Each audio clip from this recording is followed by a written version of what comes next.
Il y a longtemps de cela, un être fut réincarné en tant qu'une lame légendaire. Depuis lors, il vécut durant des centaines et des centaines d'années. D'innombrables personnages historiques l'ont porté et ont accompli d'innombrables exploits, faisant d'eux des héros qui ont marqué l'histoire. Tout cela grâce à lui. Mais parmi eux se trouvait un homme qui a été son dernier porteur. Il considère cet homme comme étant son compagnon. C'était un jeune garçon né dans une campagne sans nom, connu sous le nom de Leonberg. Et ensemble, ils ont traversé le monde, ont accompli de grandes choses à tel point que nul ne pouvait les égaler à leur époque. Un jour, il s'est rendu dans les montagnes glaciales où se trouvait une bête. Ce jour-là, le ciel tremblait et les coups étaient assez violents. La première fois, Leonberg avait trouvé un adversaire de taille. Un être qui a réussi à le faire s'agenouiller. Cet être était puissant, massif et transpirait la force et la terreur brute. Cet être était un dragon, possédant un souffle dévastateur. Un seul souffle pouvait détruire des montagnes et des villes. Mais malgré cela, ce n'était pas suffisant pour le vaincre. Et ce jour-là, Leonberg lui adressa les mots suivants. « Allons-y, mon ami. » Ils ont alors livré un combat de titans qui sera raconté dans les livres d'histoire. Et enfin, durant ce duel, Leonberg a vaincu le dragon des montagnes de givre. Depuis lors, depuis ce jour, Leonberg est devenu un roi respecté pour ses exploits et son charisme. Quant à lui, l'épée qui lui a donné tout cela est restée à ses côtés. Un jour, une triste nouvelle lui est parvenue. Son ami était mourant. Et avant de partir, il lui a demandé une seule chose. « Gruhorn, veille sur mes descendants. » Depuis lors, il a été transmis à ses descendants. Mais un jour, il s'est réveillé après avoir entendu beaucoup de bruit. À cet instant, il ne comprenait pas. Quel idiot insolent avait osé secouer son corps? Cette personne informa que désormais il était le propriétaire de cette épée. On demanda à son Altesse de se calmer, car c'était une relique que seule sa majesté pouvait toucher. L'épée ne comprenait pas. Est-ce un prince ou un porc? D'ailleurs, ce dernier était plutôt grossier et estimait qu'il n'y avait rien dans ce pays qu'il ne pouvait pas toucher. À cet instant, l'épée eut un doute. Comment ce garçon avait-il fait? Alors il activa la vérification avec un pouvoir nommé jugement et constata qu'il était bien un descendant de Leonberg. Son nom était Adrian Leonberg. Il avait 16 ans, mais était réputé pour être arrogant, obèse, vicieux, paresseux et pire encore, faible. Son potentiel était le plus faible qu'il n'avait jamais vu. Il s'avère qu'il était en colère, car beaucoup l'ignoraient et se moquaient de lui. Alors l'épée, en voyant cela, estima qu'il était un homme pathétique. C'est alors que le prince hurla en appelant le grand tueur de dragons, afin que ce dernier lui prête son pouvoir. Mais l'épée ne comprenait pas pourquoi elle devrait lui donner son pouvoir. Le prince prononça alors son nom, Gruhorn. On lui demanda de se calmer, mais le jeune prince se mit à les attaquer en les menaçant, disant vouloir les tuer, avant de trébucher à cause de son poids. L'épée se retourna contre lui et lui ouvrit simplement le ventre. Ainsi, tous furent témoins du désastre. Les chevaliers s'approchèrent pour l'aider et une servante partit appeler un médecin. À cet instant, l'épée ne comprenait pas pourquoi elle s'était retrouvée dans cette situation. Sa vision devenait trouble, à tel point que pour la première fois, l'épée perdit connaissance. Mais avant de perdre connaissance, elle prononça ces mots. Si ce prince venait à obtenir le trône, alors le royaume est perdu. Il n'avait aucun talent pour gouverner et pourtant il était très arrogant. Bien qu'il n'ait aucune compétence, son avidité était la plus grande du royaume. Réputé pour être un porc cruel, paresseux et stupide, il était le premier prince et jusqu'alors, il représentait le désastre de ce royaume. Car tous savaient qu'une fois qu'il aurait obtenu le trône, le royaume sombrerait dans une chute dont il ne serait capable de se relever. Seulement, depuis qu'il fut embroché et frôla la mort, une rumeur a commencé à circuler. Des gens trouvent que depuis son réveil, le prince avait changé. Il ne fait plus de caprices à table comme avant et cela fait longtemps qu'il n'a pas appelé son gang de délinquants. Rapidement, ces rumeurs se sont transformées en moqueries. Aurait-il décidé de faire profil bas après la honte dont il s'est couvert? Il risque certainement de revenir à ses anciennes activités. Mais malgré tous ces bruits qui autrefois l'énervaient, aujourd'hui on constate que cela ne lui fait absolument rien. Il s'avère que le prince Adrian était sous le choc. Ce qu'il ne comprenait pas, là, c'est comment l'épée a pu tuer le descendant de son compagnon et prendre sa place. Car oui, le prince Adrian est bien mort. Et chose encore plus surprenante, l'esprit de l'épée a pris son corps. On lui demanda de s'habiller car le roi allait venir, mais il refusa. Son père n'est pas venu le voir aux portes de la mort, alors pourquoi devrait-il lui montrer du respect? Sa servante lui demanda de faire attention à ses paroles. C'est alors qu'un homme apparut. D'après ce qu'il a entendu, il est revenu d'entre les morts, mais il constate qu'il n'a toujours pas changé. Cet homme demanda à la servante de partir. Et dans cette situation, Adrian ne le reconnaît pas. Il reste son élève, mais n'arrive même pas à le reconnaître. Donc s'il comprend bien, c'est le maître de ce port. C'est alors qu'une autre voix se manifeste. L'homme l'a reconnu, et pour l'épée, cet homme devait certainement être le père du scélérat qui a osé prendre l'épée. En le voyant près de lui, il fut surpris. Il reconnaît qu'il est bien meilleur que ce à quoi il s'attendait. Il pensait qu'avec le temps, le sang du lion s'était dilué et avait transformé toute sa descendance en petit chiot. Mais en voyant le roi, il reconnaît qu'il a eu tort. Cet homme est extrêmement fort. Ainsi donc, il ne salue pas son père. On apprend au roi que la mémoire du prince n'est pas stable. On demanda alors au médecin royal de venir examiner le prince. Mais le problème est qu'une fois l'examen terminé, le médecin ne comprend pas car il ne voit aucune anomalie dans son corps. Il en déduit que cela était simplement un choc mental temporaire et qu'avec le temps, il allait certainement retrouver ses souvenirs. Le roi doute. Et à cet instant, l'épée se demande, a-t-il remarqué? Puis le roi dit que cela est vraiment pratique. S'il affirme qu'il ne se rappelle plus de rien, est-ce que cela signifie que tout ce qu'il a fait ne vaut plus rien? Depuis longtemps, il espérait qu'il allait apprendre de ses erreurs et que cela l'empêcherait de les commettre à nouveau. Mais ce qui l'énerve, c'est que ce vaurien a absolument tout oublié. Alors comment allait-il apprendre de ses erreurs? Pour lui, il est certain qu'il n'allait pas réussir à avancer dans le futur. On lui demande de se calmer. L'épée comprend qu'elle s'est mise dans une sacrée situation. Maintenant, elle peut certainement oublier l'idée d'être traitée comme un prince. Peut-être ne sera-t-elle même plus traitée comme un humain désormais. Mais alors, que diable a pu faire ce porc? C'est alors qu'une femme apparut et l'appela Ian.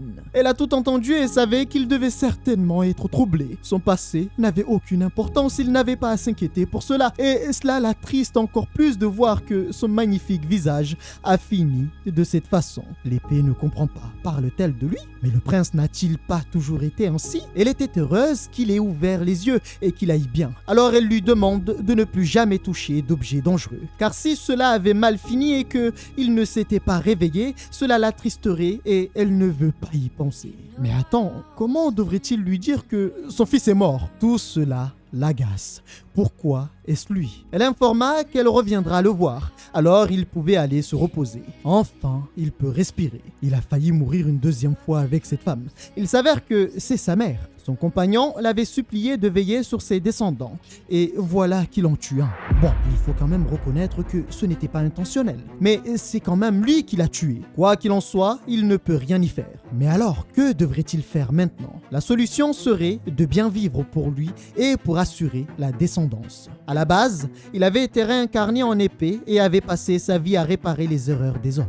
Maintenant, il se trouve dans le corps du pire descendant qu'il n'a jamais vu. Mais cela n'était pas grave, car après tout, il répare les choses et il n'a qu'à rebâtir sa puissance. Ont-ils une idée de combien d'enfants il a élevés au plus haut niveau jusqu'à maintenant? La première chose à faire était de former le cœur de Mana. Alors il prend une énorme bouffée d'air, retient sa respiration et aspire le mana. Il attire une énorme quantité de mana, mais une fois cela fait, le mana se dissipe. Ce qui le surprend, c'est quoi ce bordel? La raison, c'est que ce foutu corps n'arrive pas à l'accepter. Alors il tente le coup plusieurs fois et force le corps à l'accepter. Il le fait encore et encore, à de nombreuses reprises avant de s'effondrer d'épuisement. Puis il se demande, c'est quoi cette situation? Dans quoi s'est-il embarqué? Si seulement il avait son corps d'origine, il pourrait facilement corriger sa constitution en y injectant du mana de force. C'est alors qu'une personne l'appelle. Cette personne lui demande l'autorisation d'entrer. Elle informe que la reine a envoyé un remède restaurateur. Elle l'informe aussi que cela peut être un peu amer, mais bénéfique pour son corps. Elle lui demande gentiment de l'accepter, presque avec peur. Et il y avait une bonne raison à cela. Il s'avère que par le passé, c'était une ordure qui n'hésitait pas à lui renverser le bol par colère. Lorsque le jeune prince voit cela, il est assez surpris, car ce liquide contient du mana. Il le prend sans aucune hésitation et boit absolument tout, ce qui la surprend. Maintenant, elle peut partir. Elle se précipite donc pour sortir. Et le prince voulait réessayer à nouveau. Grâce à ce remède qui contenait du mana, cela avait bien fonctionné. Il rattrape alors la servante et lui demande si elle possède d'autres remèdes comme celui qu'elle venait de lui donner. Ainsi, quelques jours plus tard, le jeune prince avait enfin atteint son objectif et pouvait désormais entamer la création de son cœur de mana. Il l'avait déjà fait à de nombreuses reprises par le passé et se dit qu'il pouvait le faire les yeux fermés. Quelle erreur de sa part! Car par le passé, ce n'était pas lui qui le faisait, mais lui qui donnait les ordres à ceux qui détenaient l'épée. Tous avaient eu la même sensation horrible de brûlure, d'avoir une poitrine sur le point d'exploser. En réalité, la création du cœur de mana a toujours été une expérience extrêmement douloureuse. Il comprend donc qu'il ne devait pas perdre conscience, car s'il venait à échouer maintenant, alors son corps ne pourrait plus jamais contrôler le mana. Alors il se force à se concentrer, à attraper les morceaux de mana qui tentent de s'échapper. Il fallait rester calme, suivre le mana et laisser son nouveau cœur se nourrir de celui-ci. Après quelque temps, il remarque que la douleur s'était estompée. Il s'avère qu'il avait enfin réussi à le créer. C'est la première fois qu'il crée un cœur de mana par lui-même et non pour un autre. D'ailleurs, il était si fier de lui qu'il dira qu'il était pour lui et uniquement pour lui. Il était heureux et à cet instant, quelque chose apparut. Ce qui le surprit. C'est quoi ça? On l'informe que son cœur de mana a été créé. À la base, c'est lui qui a envoyé ces informations de statut au porteur de l'épée. Mais alors pourquoi cela apparaît-il maintenant? De nombreuses fenêtres apparaissent et l'informent qu'il est désormais connecté à ses origines. Mais la connexion était faible, ce qui engendre beaucoup de restrictions. Cependant, il pouvait accéder à quelques pouvoirs comme jugement et même la capacité de vérifier le potentiel des adversaires à un niveau égal ou inférieur au sien. En d'autres termes, si une personne est plus forte que lui, il ne peut pas voir à quel point elle est forte, ni mesurer ses capacités. Il a débloqué une autre compétence appelée troisième œil, mais aussi oreille tierce. Troisième œil améliore sa vision, oreille tierce améliore son ouïe, ce qui lui permet donc d'entendre sur plusieurs mètres, de voir sur plusieurs mètres, voire kilomètres, et même entendre au travers des murs. Après quelques instants, tout a disparu et le système bloque tous ses pouvoirs. La raison est simple. Pour le moment, il peut simplement les utiliser avec une limitation, car sa quantité de mana est extrêmement faible. Il estime que cela n'était pas grave. Cela lui permet de voir et d'entendre dans toutes les directions, et en réalité, ce sont des pouvoirs qu'il possédait bien avant, lorsqu'il était encore une épée. Au moins, il sait qu'il peut récupérer ses pouvoirs. Alors, il a hâte de voir ce qui va se passer s'il augmente sa réserve de mana. C'est alors qu'un énorme bruit se fait entendre. Depuis qu'il est réveillé, il s'avère qu'il n'avait pas mangé. Et maintenant, il a faim. On l'informe que la nourriture allait lui être apportée. L'épée savait parfaitement que, pour le moment, il devait s'adapter à ce corps. C'est alors que sa mère, la reine, réapparaît et se jette sur lui. Elle était heureuse car il n'avait pas laissé une goutte du médicament qu'elle avait envoyé. Pour elle, cela signifie qu'il avait compris l'importance de son corps. Puis elle lui demande de regarder. Reconnaît-il cette personne? Eh bien non, puisque son fils est mort. Il semble bien qu'il ait vraiment perdu la mémoire. Alors la reine lui demande de bien prendre soin de lui en l'appelant frère. Donc c'est le frère de la reine. De plus, il semble que ce dernier ne l'apprécie pas tant que ça. Il aimerait éclaircir les choses avec lui. Tout ce qu'il peut faire pour lui, c'est simplement l'aider à perdre du poids. Il ne pourra rien faire de plus, alors elle devrait abandonner ses attentes inutiles. Pour elle, cela est déjà suffisant. Le prince le regarde. Mais cet homme ne ressentait aucune peine pour lui, aucune pitié.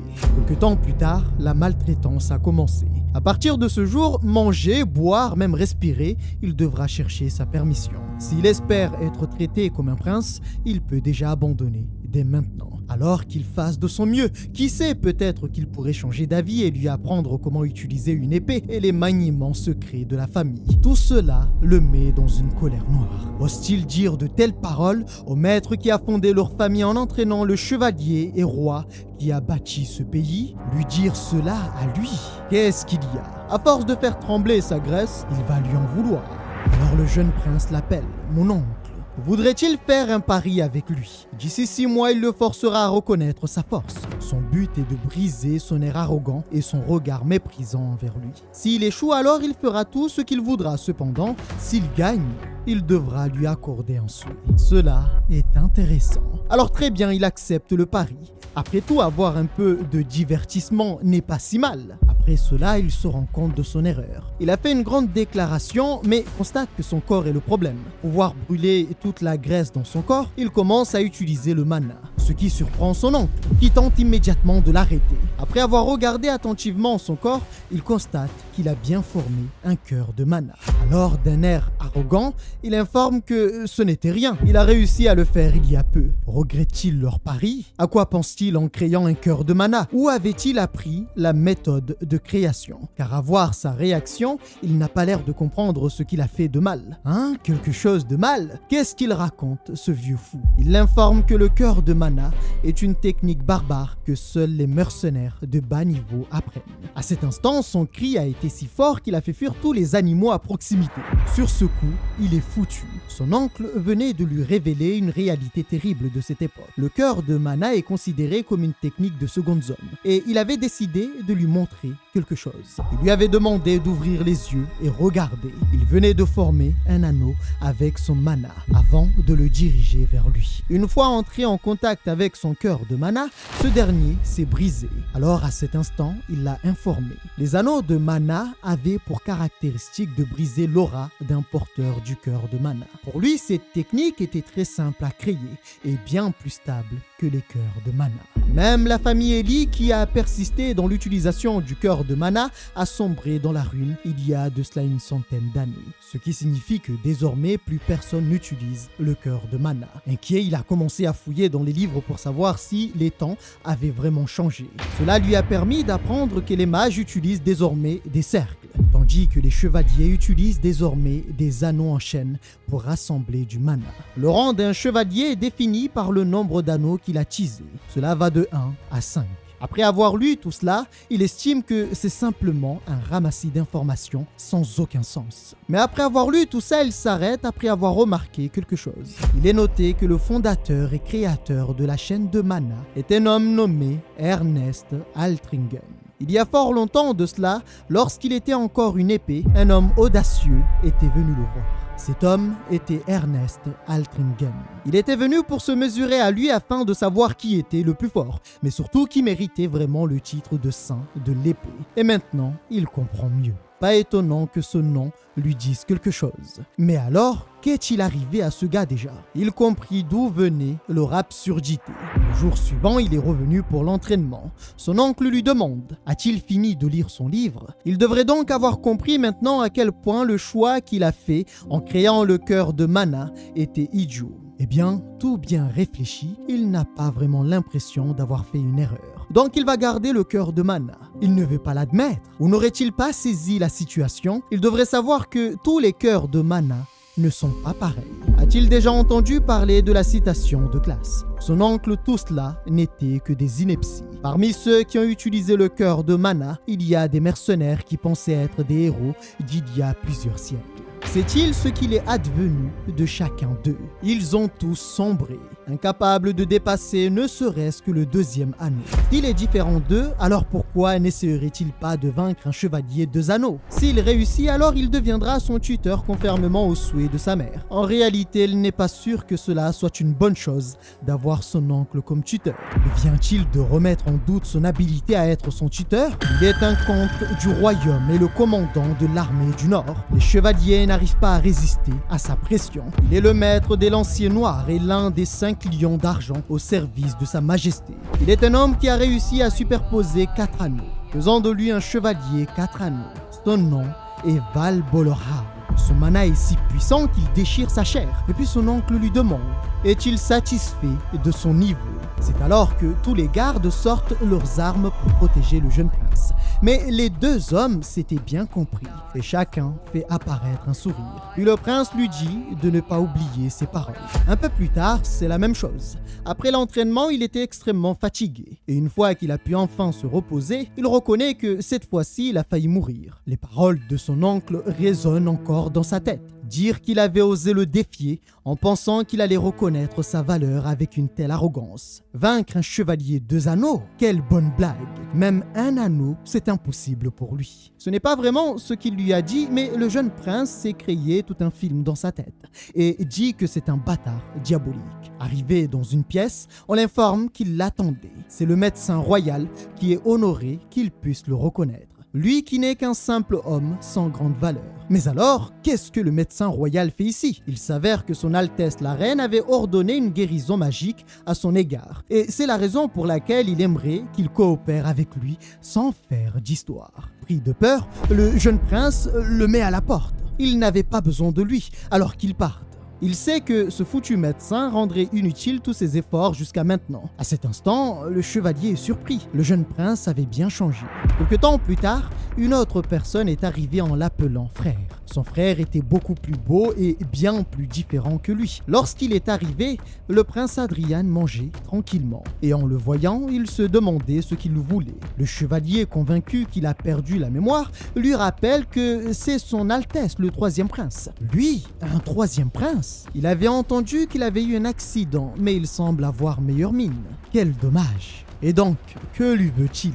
Est-il simplement venu pour le provoquer? Les princes n'ont donc rien à faire de leur journée, dit l'idiot qui s'est embroché tout seul avec une épée. Eh bien, on lui a rapporté quelque chose d'assez intéressant. Il a entendu dire qu'il a fait un pari avec le comte Baloard. Quelque chose à propos d'un duel avec un chevalier 2 anneaux. Il se disait que ce serait intéressant de lui proposer de devenir son adversaire. Tout cela commence vraiment à l'énerver et il se demande qui est le gars qu'il vient juste de rencontrer. Est-ce que tous les descendants de Leonberg sont comme ça? C'est alors que le garde l'informe que le 3e prince Gillian était réputé pour son talent à l'épée depuis l'enfance. De qui parle-t-il? Ce connard? Eh bien, le 3e prince avait maîtrisé et formé 2 anneaux dès l'âge de 14 ans. Et depuis lors, il est reconnu pour son talent. C'est alors qu'apparaît une servante qui présente ses excuses pour l'avoir dérangé. Mais elle voulait l'informer que toutes ces lettres viennent d'arriver pour lui. Il ne comprend pas pourquoi des gens qui jusqu'à maintenant n'avaient rien à faire du type qui possédait ce corps commencent soudainement à s'intéresser à lui. C'est alors qu'il remarque quelque chose qui l'énerve. Le silence s'est installé. Il s'avère que toutes ces lettres étaient des excuses déguisées. Tout cela était destiné à le défier dans le but de l'humilier. Mais lui voyait les choses autrement. C'était l'occasion de tabasser le 3e prince en toute légalité. Car après tout, il semble qu'il soit devenu une cible facile. Alors il appelle la servante. Concernant les types qui ont envoyé toutes ces lettres, il veut qu'elle note tous leurs noms. Ainsi, un peu plus tard, il a repris son entraînement. Son oncle lui demande de ramasser l'épée. Il fallait qu'il apprenne au moins les bases de l'escrime pour que le pari soit valide. Il ne veut pas entendre d'excuses selon lesquelles il aurait perdu parce qu'il n'a pas appris les bases. Eh bien, pour cela, il aurait pu lui donner l'épée gentiment. Pourquoi la jeter par terre? Mais en se baissant, il s'est rendu compte de quelque chose. Toutes ses douleurs musculaires étaient revenues.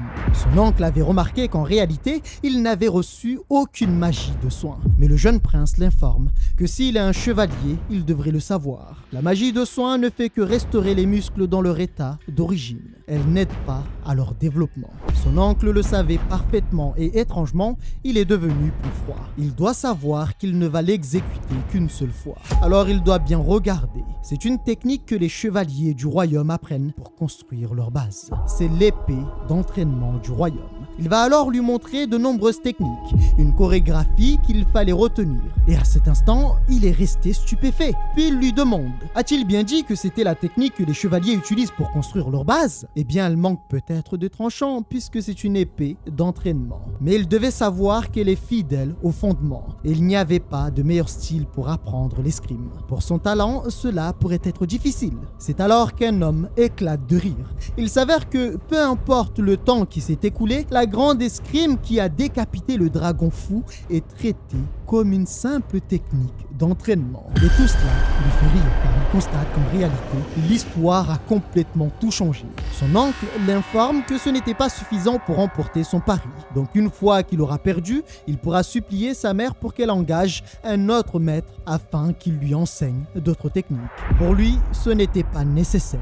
D'ailleurs, il n'apprendra aucune autre technique, car celle-là était bien plus que suffisante, ce qui surprend son oncle, alors qu'il fasse comme bon lui semble. En réalité, le jeune prince était en colère, car le style actuel du tueur de dragons est utilisé comme une technique débutante. Et en réalité, cela avait du sens, car la technique n'avait pas été utilisée dans l'intention de pourfendre des dragons. Ceux qui ont rejeté le cœur de Mana et oublié comment insuffler cette volonté dans leur épée ne pouvaient pas reconnaître la vraie valeur du tueur de dragons.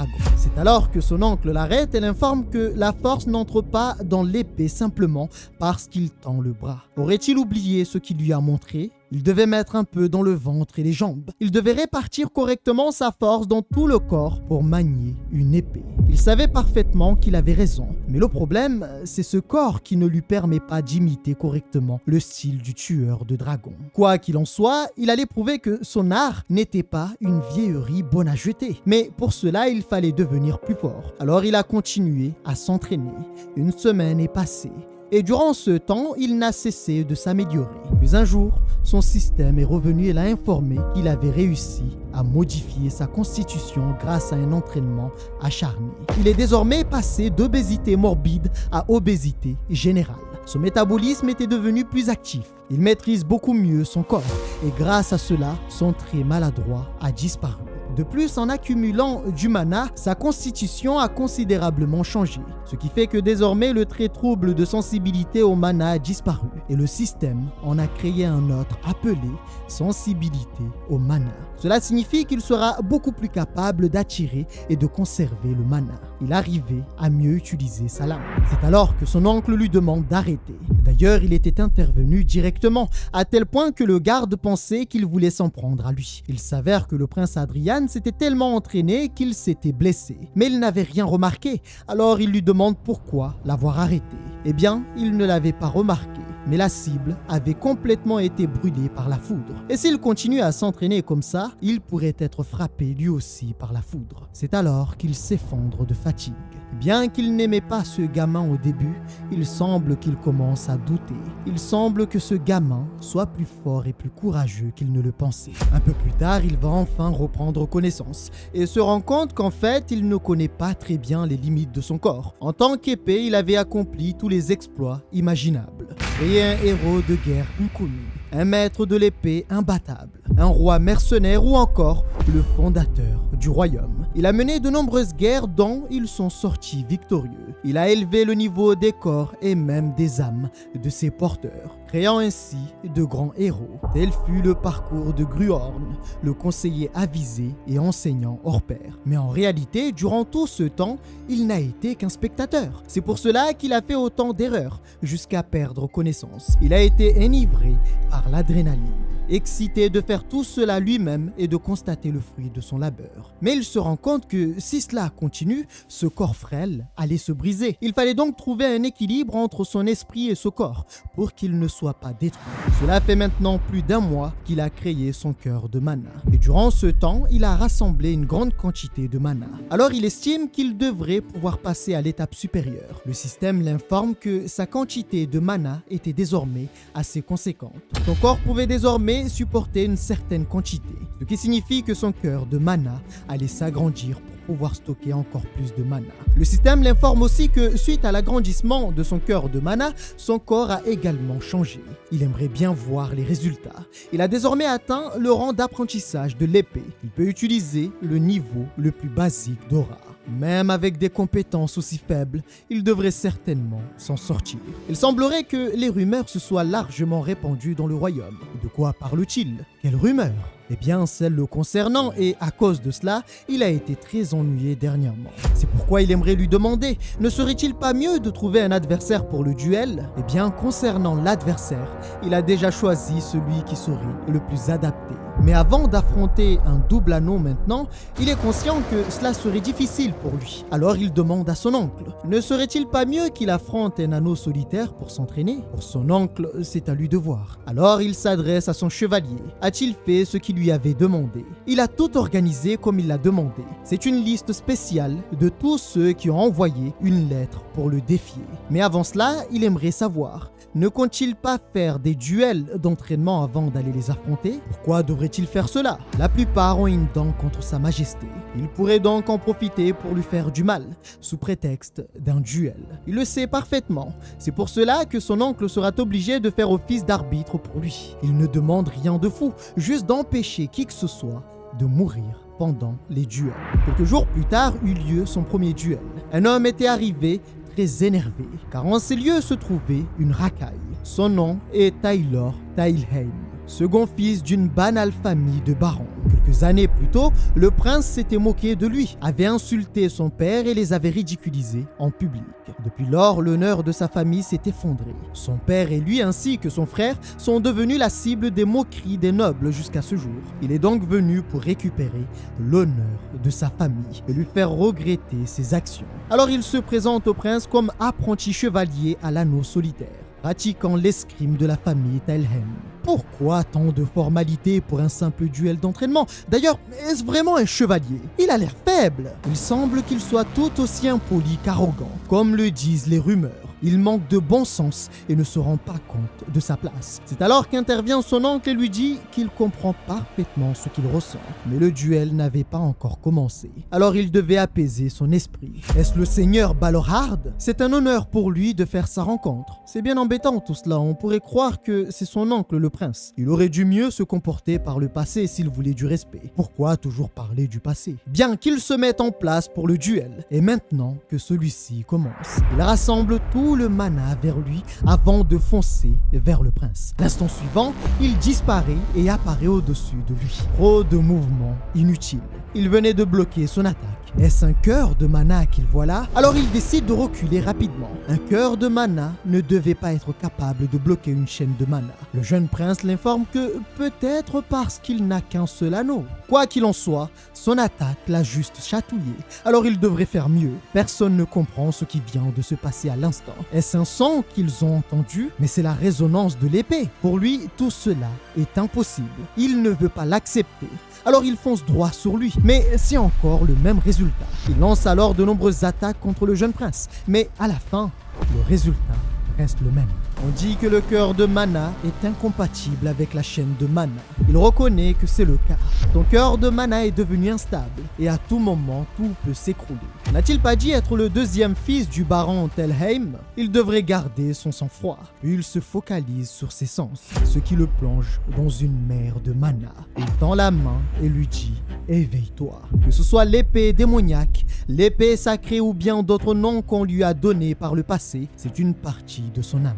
Le système s'active et informe qu'une énorme volonté est appliquée. Une couleur est donc appliquée au cœur de mana sans couleur. La volonté de tueur des dragons endormis s'éveille.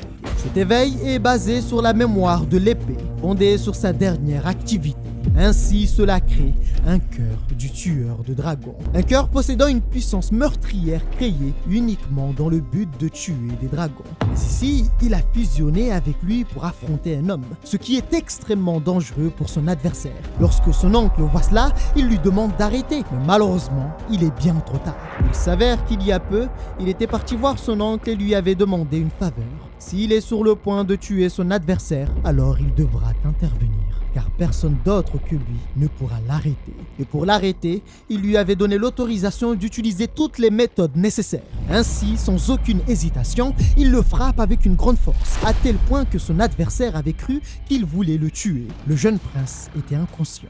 Les gardes interviennent tous et lui demandent des explications. Selon sa réponse, il pourrait être tenu pour responsable.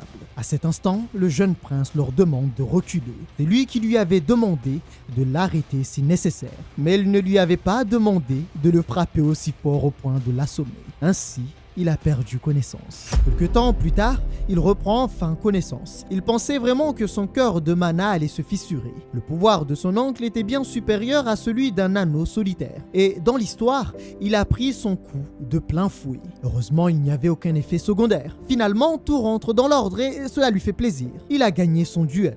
Peut-il vraiment en être fier? Est-ce cela qui l'amène ici? Qu'avait-il bien fait? Quelle était cette technique d'épée grossière? Car dans tout cela, il ne se rappelle pas lui avoir appris un tel style d'épée. Eh bien, il était simplement fidèle à l'essence de l'épée. Comment peut-il parler de l'essence de l'épée alors qu'il n'avait jamais vu de vrai combat? Donc l'essence de l'épée, telle qu'il la comprend, c'est l'intention meurtrière. Bien que cela soit difficile à accepter, c'était une vérité. Oh, que c'est inattendu! Lui qui pensait qu'il allait simplement lui faire la morale, lui raconter plein de conneries sur la chevalerie. Il est un soldat, pas un chevalier. Il est quelqu'un qui marche sur le chemin de la victoire plutôt que sur celui de la justice. Cependant, il doit reconnaître que son style d'épée est beaucoup trop dangereux. Si son intention meurtrière l'envahit, il ne pourra plus distinguer ses alliés de ses ennemis. Est-ce pour cela qu'il a fait tout ce cinéma? À partir de maintenant, il décide qu'il va le surveiller et vérifier s'il est consumé ou non par son démon intérieur. Après la fin des 3 jours de duel, le jeune prince s'est adressé à lui en l'appelant par son nom. Il le félicite pour son travail durant ces 3 jours. En réalité, durant tout ce temps, il a dû bloquer son intention meurtrière incontrôlée. Cela a dû être certainement très difficile pour lui. N'est-ce pas dommage? Car après tout, il se serait certainement senti mieux s'il avait réussi à lui botter le cul, ne serait-ce qu'une fois. Mais il n'a pas réussi. Il demande à sa servante de l'apporter. On lui demande qu'est-ce donc cette chose? De ce qu'il a entendu par le passé, il avait dit des choses horribles concernant sa famille. En réalité, dans cette situation, il se sent mal à l'aise, car il ne sait pas comment compenser cela. Mais il pourrait au moins apporter cette chose au baron Taelhem. Ce n'est pas grand-chose, simplement un peu d'or et une lettre. Alors il peut partir et rentrer en paix. Le jeune homme l'a remercié et depuis ce jour, il s'est débarrassé de sa haine envers le prince. La vérité dans cette histoire, c'est que le jeune prince n'avait aucune raison de réparer les actions de celui qui détenait ce corps. Mais il a estimé que, étant donné qu'il l'avait fait travailler durant 3 jours, qu'il l'avait utilisé pour son entraînement, la moindre des choses était de le payer. C'est pour cela qu'il lui a donné une certaine quantité d'or. Depuis ce jour, dans le royaume, le prince misérable est devenu le sujet des discussions. Certains disent qu'il a creusé sa propre tombe. Il doit certainement être en train de payer très cher pour ses méfaits du passé. D'autres se demandent combien d'humiliations avait-il subi. Pour avoir des réponses, il demande à ceux qui l'ont affronté. Et on leur demande comment a été le duel. Sauf qu'à chaque fois, les réponses sont vagues. Ils disent simplement que le combat était noble et que le prince était vaillant, sans préciser que c'était lui le vainqueur. Avec le temps, beaucoup ont commencé à sortir des excuses. Certains disent qu'il semblerait qu'il y ait un malentendu. Le prince n'était pas si mauvais que les rumeurs le disaient. Ils ont simplement fait de leur mieux, rien de plus. Une menace? Ce n'est pas vrai. Il est simplement venu connaître la sincérité de son Altesse. Mais beaucoup ne croient pas que le prince soit si fort, et cela le met en colère. Comment ça? Les rumeurs disent que la famille royale a dû certainement les faire payer. Comment ont-ils osé ne pas révéler la vérité sur les résultats des matchs? Ils n'ont vraiment rien d'autre à faire, ces nobles. Pourquoi ne font-ils rien de productif de leur précieux temps? Serait-il en train de parler tout seul? C'est alors qu'il se retourne vers un noble qu'il venait de battre. Lorsqu'il sortira d'ici, il s'assure de répandre les rumeurs concernant les résultats des combats. Tout fier, il dit qu'avec cela, normalement, les rumeurs devraient s'estomper. Oh merde! Mais attends une minute. Une rumeur est apparue selon laquelle son Altesse aurait menacé ses adversaires pour truquer les résultats des duels. Donc s'il comprend bien quoi qu'il fasse, c'est inutile. Alors qu'ils oublient tout cela, il va simplement aller s'entraîner. Il reprend donc son entraînement, mais quelque temps plus tard, il demande à son chevalier Karl combien d'adversaires reste-t-il. Celui qui allait venir aujourd'hui était censé être le dernier. Il semblerait que les apprentis chevaliers ne lui suffisent plus. Eh bien, il devrait être sur ses gardes, car de ce qu'il sait, le dernier sait assez bien manier l'épée. C'est une personne assez talentueuse qui a même rejoint la chevalerie pour s'entraîner. Un chevalier ayant rejoint les chevaliers du Lion de Fer, c'est intéressant. On présente Arwen Kirgayen. Est-ce bien elle? En voyant l'emblème des chevaliers du Lion de Fer sur son armure, il n'y a aucun doute. Surnommée la fleur de montagne, la rose épineuse, celle qui a brisé le cœur de tous les hommes. Sa beauté est remarquable. Les gardes ne comprennent pas pourquoi une si belle femme est devenue chevalier. Quoi qu'il en soit, le prince est plutôt rusé. Mais s'il venait à perdre le combat, ne serait-ce pas trop humiliant pour lui d'être battu par cette femme? Les chevaliers du Lion d'Acier sont connus comme l'un des plus grands ordres du royaume. Arwen Kirgayen est un talent prometteur qui a déjà été confirmé comme membre de l'ordre. Mais jusqu'à maintenant, ils n'ont pas compris pourquoi elle viendrait le défier. A-t-il oublié qu'il y a un malentendu entre lui et Arwen? Il a dû certainement la provoquer sans raison. Alors il appelle sa servante et lui demande qu'est-ce qu'il a pu bien faire à cette femme. Eh bien, c'est assez simple. Sa Majesté avait harcelé Mademoiselle Arwen. Comment a-t-il pu faire ça? Est-il devenu fou? Il y a longtemps, il était venu la voir pour lui proposer de devenir sa servante personnelle. Mais cette dernière l'a rejeté avec froideur. Ce jour-là, il l'a en quelque sorte humilié. Elle lui avait dit que les chevaliers n'étaient pas vraiment en sa possession, ce qui l'avait mis très en colère ce jour-là. Il l'avait même traité de sale-truie. Voilà bien les manières d'une pourriture, car dans aucun monde, une personne normalement constituée ne la regarderait et la traiter ainsi. Arrivée, elle lui présente ses respects et l'informe que cela faisait longtemps et qu'il n'avait pas changé. Il ne dirait pas vraiment cela. En réalité, il a bien changé depuis le temps. Malheureusement, ça ne change rien. Son regard lui était toujours hostile. C'est alors qu'arrive le comte Balorard. Elle se présente comme étant un chevalier en formation des chevaliers du Lion d'Acier. Son nom est Arwen Kirgayen et elle le salue. Alors il la met en garde. Elle doit faire attention, l'épée du prince est vicieuse. N'est-il pas censé être simplement un arbitre? Où est passée son impartialité? Bien, maintenant ils peuvent commencer le duel. Il aimerait bien voir le talent du prodige. En un instant, elle apparaît devant lui. Il reconnaît qu'elle est vraiment rapide.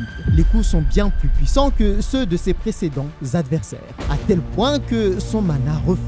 C'est la première fois durant ces combats où le jeune prince se sent réellement en difficulté. Il se fait malmener et sait que ce n'est pas bon. Alors il active le cœur du tueur de dragons. À cet instant, elle le remarque et comprend que quelque chose a changé. Après avoir échangé plusieurs coups, elle décide de se retirer. Cette épée était étrange. Donc s'il comprend bien, tous les anneaux solitaires ne se valent pas, car de ce qu'il voit, ils n'ont pas tous le même niveau. Le niveau de cette femme est bien au-dessus de tous ceux qu'il a affrontés jusqu'à maintenant. Alors il décide d'utiliser le pouvoir jugement. Il constate qu'elle a 19 ans, mais ce pouvoir ne lui permet pas juste de voir que l'âge de la personne. Il obtient aussi toutes ses statistiques, même ses traits qui disent que c'est une prodige. Elle possède la beauté sans égale, mais tendre à l'intérieur. Elle est dure à l'extérieur et possède un cœur pur, avec un fort esprit de compétition. Cela est intéressant qu'il puisse voir autant de choses malgré les limites imposées à ses propres pouvoirs, car cela signifie qu'elle est soit plus faible que lui, soit au même niveau. Alors pour le savoir, il fallait qu'il y ait un vainqueur. Après de nombreux échanges, les deux étaient épuisés. Cela fait maintenant un moment que le combat dure, si longtemps que son oncle décide d'arrêter pour le reprendre le lendemain. Alors le prince informe qu'elle a de la chance. Il était à 2 doigts de l'achever. Quelle coïncidence, elle aussi allait l'achever. Est-ce bien vrai? Alors veut-elle continuer? Comme il le voudra, ils peuvent recommencer. À cet instant, le comte intervient pour les arrêter. Il était déjà tard. Alors il leur demande qu'ils aillent simplement se faire soigner. Un médecin décide de le soigner, mais durant les soins, il parle beaucoup et examine toutes les blessures. Pas que, puisqu'il annonce toutes les blessures à haute voix. Les deux adversaires ne se quittent pas des yeux. Aucun ne parle. À la fin, ils finissent tout simplement par se tourner le dos. Le jeune prince était déterminé. Quoi qu'il arrive, il ne devait pas perdre ce duel. Pour le moment, il n'y avait pas de vainqueur clair. Le combat est si long que les gardes ne comprennent pas. N'est-ce pas le 3e jour? Ils sont assez surpris que cela ait duré si longtemps. Il a beaucoup entendu parler du talent de Mademoiselle Arwen, mais le talent du premier prince est tout aussi impressionnant. Ils espèrent avoir un vainqueur aujourd'hui. Avant de reprendre le combat, il aimerait dire une chose. Qu'essaie-t-il de faire? Veut-il s'excuser maintenant? Elle n'acceptera pas d'excuses de sa part. Il comprend mieux les choses. Essaierait-elle de récupérer sa fierté bafouée par sa propre force? C'est admirable, mais ce n'est pas cela. Vu que le combat est si intense, que dirait-elle d'une récompense? Le perdant exaucera le souhait du vainqueur. Est-ce que cela lui convient? Si on lui demande de s'agenouiller, il le fera. De s'excuser, il le fera aussi. Les gardes interviennent, car les membres de la famille royale ne doivent pas accepter de telles choses. Ils devaient retirer ces paroles. Tous ceux qui ne sont pas concernés devraient se taire. Alors qu'en pense-t-elle? Elle n'est qu'une simple apprentie et n'oserait pas manquer de respect à la famille royale. Mais si c'est sa majesté qui l'autorise, dans ce cas, elle accepte volontiers. Ce sont des paroles qu'il apprécie, alors qu'elle n'oublie pas ces mots après le combat. Ainsi, le combat reprend et les deux monstres montrent des aptitudes remarquables. Mais plus le temps avance, plus le premier prince se transforme en une bête de puissance brute. Sa vitesse augmente, à tel point qu'elle se demande s'il possède vraiment la même vitesse, car la veille, il n'était pas aussi rapide. Elle essaie de suivre le mouvement, mais le prince reste toujours aussi rapide. Elle n'arrive pas à comprendre. C'est alors qu'il apparaît devant elle. Elle tente de se défendre, mais malheureusement, il est bien trop tard. Après autant de temps et d'efforts, le vainqueur a été désigné. Il ressort gagnant de ce duel. Même son oncle n'arrive pas à y croire. Pour elle, cela a été impossible. Il a gagné leur pari. Ce qu'il veut, c'est elle. Et elle doit respecter le pari. Il y a longtemps, on lui avait donné ce poste, celui de s'occuper d'un homme que certains appelaient prince et d'autres scélérat. Au début, il était inquiet, mais le poste n'était pas si difficile. Lorsqu'il est arrivé, il s'était présenté au prince, qui, dès le début, avait montré une grande arrogance. Mais il avait remarqué qu'il ne se mettait pas en colère, comme les rumeurs le disaient. Et avec le temps, il a remarqué qu'il faisait des efforts considérables, tout le contraire de ce qu'il avait entendu à son sujet. Alors il a commencé à se questionner. Aurait-il été trompé? Car même lorsqu'il pleuvait, il était encore là et personne ne pouvait l'arrêter. Ce jour-là, un éclair s'était abattu. À cet instant, comme tous, il était inquiet. Mais après avoir vu son visage, il a compris une chose. Cet homme deviendra plus tard un grand homme. Voilà qu'aujourd'hui, il montre aux yeux de tous qu'il n'est pas le misérable prince dont tout le monde parlait. Mais alors, se serait-il trompé à son sujet? Car en réalité, le prince avait dit qu'il voulait cette femme. Mais tous avaient mal compris. Il ne veut pas le corps de cette femme. Cela ne l'intéresse pas. Mais telle qu'elle est maintenant, elle ne lui sera pas vraiment utile. Après tout, ce n'est qu'une simple apprentie chevalier incapable de vaincre le misérable prince. Ce qu'il voulait dire en affirmant qu'il la voulait, c'est le potentiel et l'avenir d'un chevalier qui portera le nom d'Arwen Pirgayen. Il a besoin d'un chevalier loyal prêt à le suivre, pas simplement d'un chevalier qui le protège uniquement sur ordre royal, mais d'un chevalier qui lui appartient réellement et qui agit selon ses intérêts. Et de ce qu'il a vu jusqu'à présent, elle possède un talent remarquable à l'épée, et c'est pourquoi il aimerait qu'elle devienne son chevalier. Il s'avère que le prince était le seul à l'avoir reconnue comme véritable chevalier, car bien qu'elle soit devenue membre de l'ordre Lion d'Argent, elle reste une femme, et tous les regards étaient dirigés vers elle. Ce qui l'a obligé à faire encore plus d'efforts, à être meilleur que tous les hommes présents. Cependant, même après avoir battu tous ses camarades apprentis, les regards n'ont pas changé. Ils parlaient tous comme si elle n'était qu'une personne à protéger, une femme dont les aptitudes n'étaient pas reconnues, oubliant qu'elle était bien plus forte qu'eux.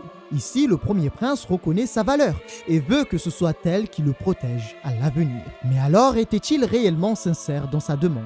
Avant de répondre à sa demande, elle aimerait lui demander qu'une seule chose. Elle aimerait qu'il la traite non pas comme une simple femme, mais comme un chevalier. S'il accepte, alors elle fera selon le bon vouloir de son Altesse. Si ce n'est que cela, alors il promet qu'il le fera. Dans ce cas, elle, Arwen, fille aînée de la famille Kirgayen, jure fidélité au prince Adrian Leonberg et consacre son épée ainsi que le reste de sa vie à son Altesse. Personne ne pouvait agir. Et le prince informe qu'en tant qu'héritier de Leonberg, au nom d'Adrian Leonberg, il l'a fait chevalier, qu'elle soit brave et loyale dans ses démarches. Depuis lors, les rumeurs ont commencé à circuler dans le royaume. Tout cela n'avait aucun sens. Un serment fait sur un pari n'était pas acceptable. Il fallait donc l'annuler. Seulement, Arwen ne veut pas que les gens interviennent dans ses décisions. Alors d'autres rumeurs sont apparues. Y aurait-il une relation secrète entre eux?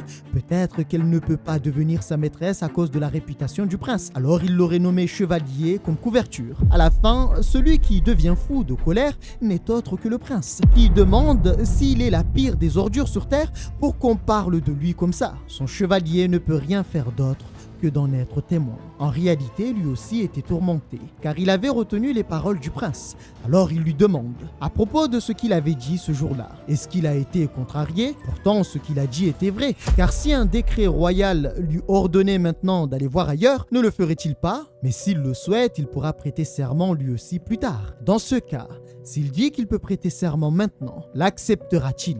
Non, cela ne l'intéresse pas, car il n'y avait aucune joie à l'élever, ce qui fait éclater de rire Karl.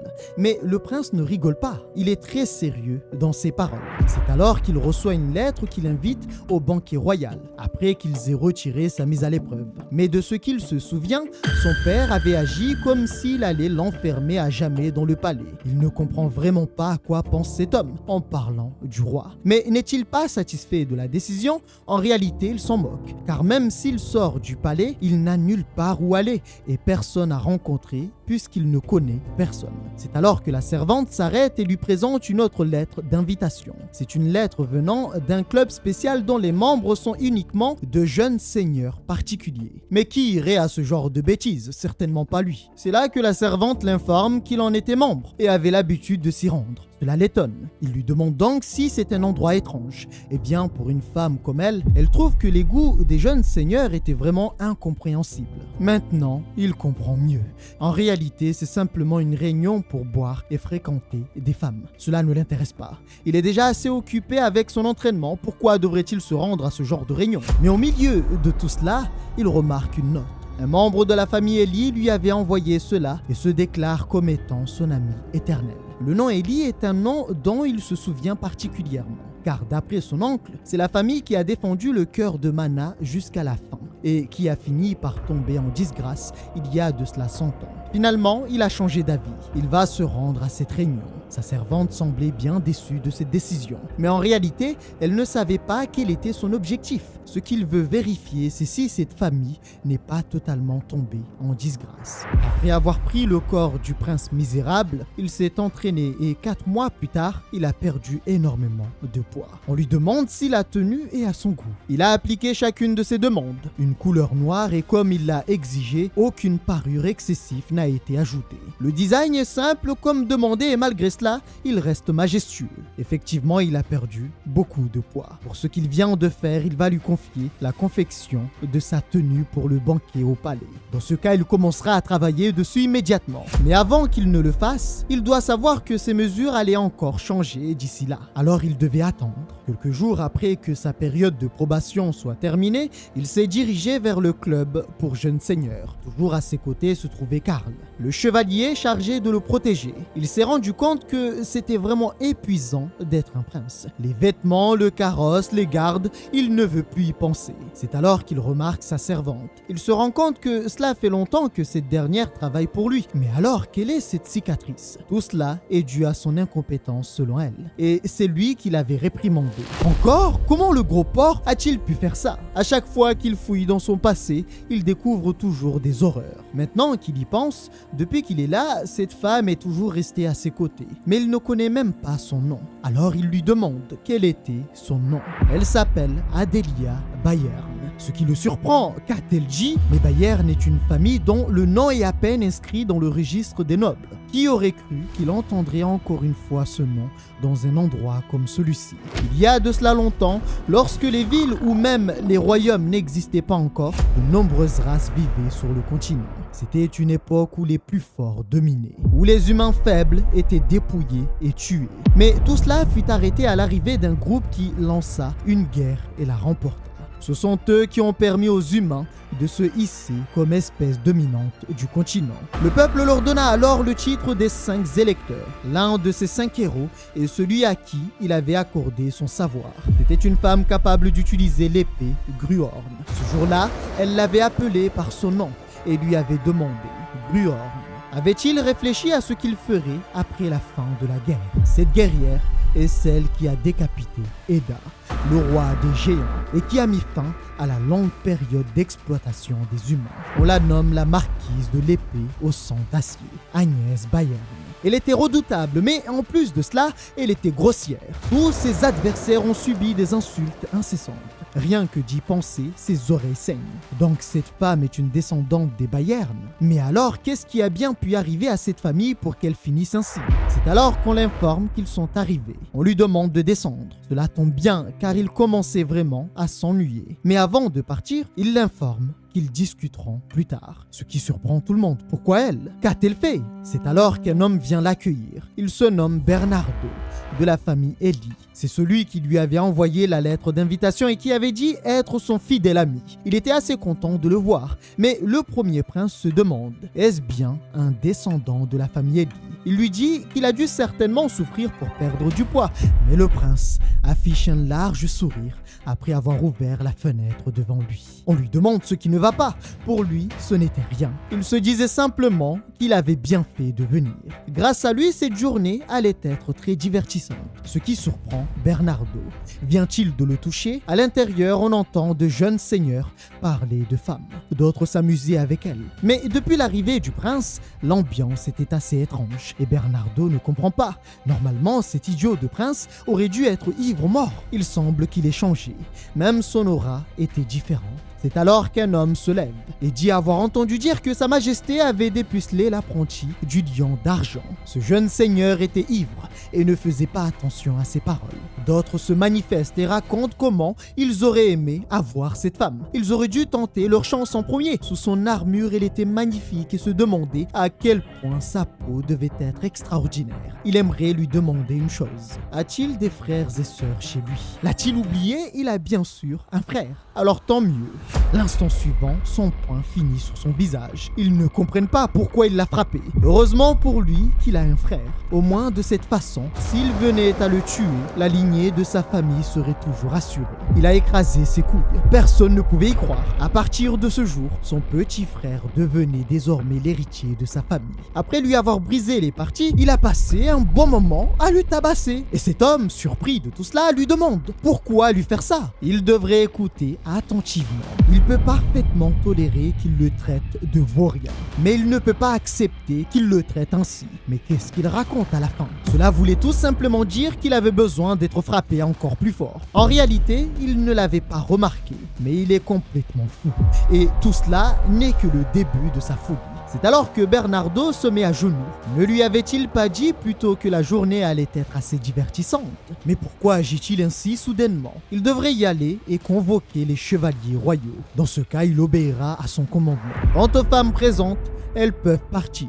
Ils n'ont plus besoin d'elles. Les autres n'arrivent pas à l'accepter. L'un d'eux tente de s'enfuir, mais il croit avoir dit que seules les femmes peuvent partir. S'ils veulent partir dans ce cas, pas de problème. Ils peuvent partir, mais seulement en tant que femmes. Ce qui signifie qu'il faudra laisser leurs couilles derrière. Rien que cela suffit à leur couper la respiration. À son arrivée, aucun d'entre eux ne s'est formellement agenouillé devant lui en respect pour son rang de prince. Ils ont osé se moquer de lui en face et ont même insulté son chevalier. Alors que devrait-il se passer face à de telles accusations? Puisqu'il regardait la royauté de haut, cela constitue une insulte à la couronne. Et vu qu'ils ont osé défier l'autorité de la famille royale, cela équivaut à une trahison. À partir de maintenant, tout dépend des ordres du prince. Devrait-il les forcer à s'agenouiller en sa présence? Peu après cet événement, le roi l'a convoqué et cherche à comprendre. À peine lui a-t-on donné le droit de sortir qu'il fait toute une scène. 14 enfants de nobles ont été arrêtés pour insulte à la royauté et trahison. Tout cela ne serait-il que des excuses? C'est-il au moins ce qu'il a fait? Puisqu'il avait invoqué l'autorité de la famille royale, cela signifie qu'il n'y a pas de marche arrière et que la punition devait être sévère. Le problème, c'est qu'il s'agit de 14 enfants de nobles et cela risque de se retourner contre la famille royale. Est-il inquiet du contre-coup de ces décisions? Il doit savoir que ces enfants sont des parias, même dans leur propre famille. Des déchets irrécupérables qui ne font que ternir la réputation de leur nom. Il envoie simplement une lettre. Une lettre? À qui donc? Il connaît déjà la réponse. N'y a-t-il pas des gens capables de régler les problèmes familiaux? Il sait que ce sont les frères et sœurs de ses enfants arrêtés. A-t-il raison? Le roi lui a simplement demandé de partir. Pourquoi être aussi nerveux? Il ne va pas lui faire de mal. Elle ne comprend pas. Qu'a-t-elle fait? Elle qui n'est qu'une fille de basse naissance. Qu'a-t-elle fait pour qu'il s'intéresse autant à elle? Il comprend que l'ancien lui a certainement fait beaucoup de mal. Cette fille vient d'une famille dont elle-même ignore ses propres origines. Ce qui signifie que son histoire glorieuse a été effacée et que leurs arts de combat ont été oubliés. Pas que, puisque leur prestige, leur grande fierté, tout avait disparu. Pourtant, lorsqu'il regarde cette femme, son aptitude d'escrime est de rang S. Quant à ses traits, ils sont plutôt étranges. C'est un boucher maniaque de guerre, possédant un cœur fragile et une mentalité d'esclave. En d'autres termes, une véritable psychopathe en combat. capable de tuer tout le monde sans exception et de devenir inarrêtable. Mais elle a besoin d'un maître. Le fait que personne n'ait remarqué ses traits vient du fait qu'elle possède un autre trait qui cache sa véritable nature. C'est une soignante douée, ce qui signifie qu'elle prend soin des gens et possède un bon cœur. La situation est si grave qu'il commence à paniquer. Il devient fou, il ne sait pas quoi faire dans cette situation. Normalement, ils auraient tous dû voir sa véritable nature, car rien ne la cache vraiment. En réalité, cette femme est une folle. Pour le moment, son pouvoir est en quelque sorte endormi. Mais alors, devrait-il vraiment libérer cette folie dans le monde ? Car s'il le fait, il n'y aura pas de retour en arrière. Le silence s'est installé. C'est un véritable dilemme. Cette femme était bien trop dangereuse, mais il estime qu'il devait quand même essayer. Après tout, elle possède un talent de rang S que même Arwen, la prodige, ne possède pas. Car oui, Arwen, qui est considéré comme étant un véritable talent, ne possède qu'un talent d'escrime de rang B, ce qui est rien par rapport à cette femme. Parmi tous ces traits, il pouvait en exploiter un, celui de la mentalité d'esclave. C'est un trait qui, lorsqu'il s'active, fait ressentir à la personne une immense joie à servir son maître de tout son cœur. Il lui demande donc de lui jurer loyauté, ce qui la surprend. Qu'entend-il par là ? Il veut qu'elle devienne sa lame et qu'elle le jure dès maintenant. Elle s'effondre et l'informe que ce n'est pas une décision qu'une humble fille comme elle peut prendre. N'avait-elle pas dit que sa famille était insignifiante ? Pour cela, il prendra toute responsabilité concernant sa famille et ils ne manqueront de rien. En retour, elle doit lui prêter allégeance et le servir comme maître. En réalité, ce qu'il veut, c'est la contrôler, car il sait parfaitement que si un jour quelque chose vient à se passer et qu'elle vient à débloquer ses capacités de combat par elle-même, ce serait un désastre pour le royaume. Sa folie provoquerait un massacre. Il n'a donc pas d'autre choix que d'être son maître, et de cette façon, elle ne pourra pas aller contre ses décisions. Ainsi, étant donné qu'elle n'est pas capable de contrôler sa propre folie, c'est lui qui va contrôler sa folie meurtrière pour qu'elle ne perde pas le contrôle. Après avoir entendu les paroles du premier prince, elle lui demande s'il est bien sûr de vouloir prendre la responsabilité de s'occuper de sa famille. Il le fera, et si elle le souhaite, il convoquera sa famille à la capitale. De cette façon, elle pourra les revoir à tout moment. Après avoir entendu cela, elle accepte immédiatement. Son nom est Adélia, fille aînée de la famille Bayern. Elle jure allégeance à son Altesse le prince Adrian Leonberg. Elle le servira comme maître et se consacrera à lui pour le restant de ses jours. À partir de cet instant, elle obéira à ses ordres sans condition. Elle ne s'était pas rendu compte que ses traits s'étaient activés. Face à cette action, il se demande, était-ce réellement le bon choix à faire ? Pour le coup, vu le regard qu'elle a lâché à la fin, je suis désolé, mais c'est peut-être mieux que tu la contrôles, mec. Normalement, tu la fous dans une prison. Regardez-moi ses yeux, s'il vous plaît. Si tu veux détruire une armée, tu l'envoies toute seule. Non mais attends, je crois que vous n'avez pas vraiment compris. Arwen, dans ses traits, il y avait marqué beauté. Voilà. Elle y a marqué boucher. Ça commence par B, mais ça, à la fin, ça veut plus dire la même chose, les gars. Attends, mec, j'ai pas dit boulanger, boucher. Celui qui te découpe la viande comme si tu ne payais pas tes impôts. Non, garçon, prends-la avec toi, s'il te plaît. Ne ramène pas ça chez nous. Au passage, je le répète pas assez, nous sommes en live tous les soirs et je ne comprends pas pourquoi vous ne venez pas, les gars. Enfin bref, tous les liens sont en description, n'hésitez pas à venir. Prenez soin de vous et on se retrouve au prochain épisode.